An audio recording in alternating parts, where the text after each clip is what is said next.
Bueno, yo voy a hablar sobre la teoría crítica, porque pues tenemos muchos exponentes. La teoría crítica tiene varias cosas importantes, pero yo lo voy a decir así. Lo que trata en sí la teoría crítica es de analizar la sociedad en su conjunto y hacer una crítica a cualquier proyecto de dominación. Esta está muy influenciada por Marx, que tenía una teoría la cual ha sido un poco cambiante dependiendo pues desde la postura que se dé. Eh, pero en sí, en ella lo que más se nota es que debe ser negativa y materialista. La idea es que lo que rodee esta teoría no sea la miseria, que es más o menos hacia donde iba Marx, y es lo que yo entiendo. La idea es mostrar los errores cometidos, analizarlos y sentar posturas teóricas y prácticas con relación a estos mismos. Entonces, es una concepción de lo que debe ser la teoría crítica de la sociedad moderna.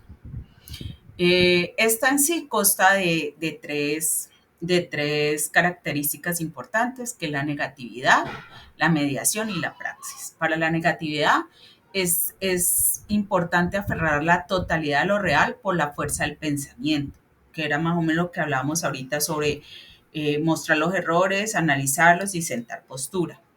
Por ello es necesario el rechazo de la dialéctica de Hegel, la propuesta de una dialéctica negativa y el rechazo de las utopías positivas, por ser inmovilista, por transformación de la realidad, porque no se puede determinar eh, como teoría, como debería ser en el futuro. La mediación es todo conocimiento que está determinado por los procesos sociales, históricos y económicos en medio de los cuales va apareciendo. Esta es una teoría que a pesar de que ha pasado muchos años, ha ido fluyendo y ha ido reconectándose por muchas cosas históricas.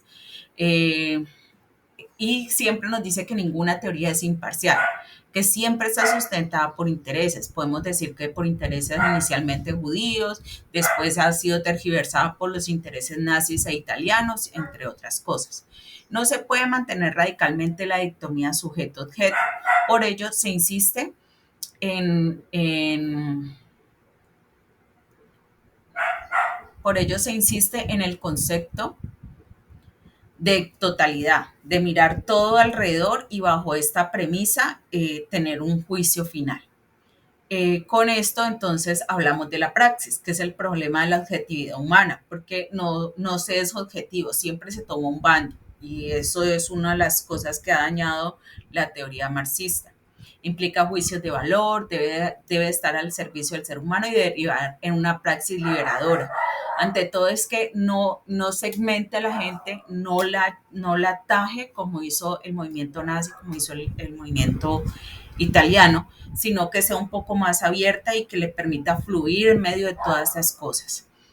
Una de las cosas que nació de esto, y por lo que yo hablo mucho de los judíos, es porque fue, digamos que fue tergiversándose en la fundación del Instituto de Investigaciones Sociales, que el 3 de febrero de 1923 en la ciudad alemana de Frankfurt nació bajo el capital o el dinero judío, y la primera generación de esto era judía.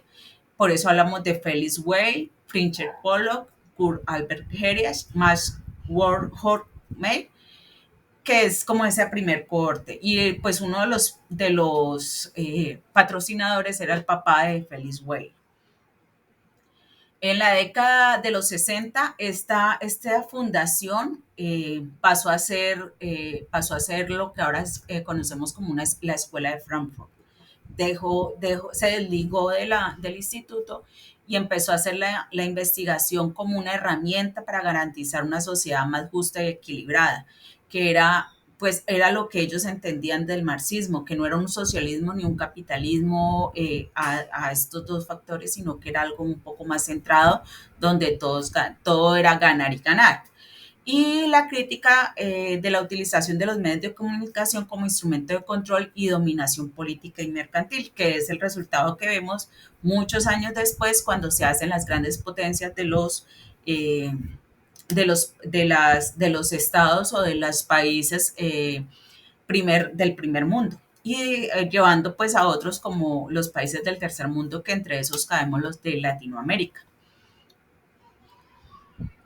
Eh, Con eso, qué pena, vamos a hablar sobre los postulados o un poco más sobre la escuela de Frankfurt.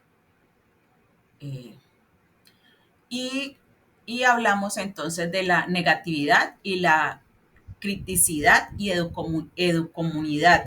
O sea, la negatividad es la crítica que promueve el cambio. La idea es que cuando vemos esta parte negativa y nos ponemos a hacerle mucha puya, la idea es que se promueva el cambio, que empiece a haber una transformación en lo social, en lo cultural, frente a los mensajes que se emiten en los medios. O sea, que los medios de comunicación empiecen a hacer que la gente empiece a moverse y crea una reflexión crítica de los receptores.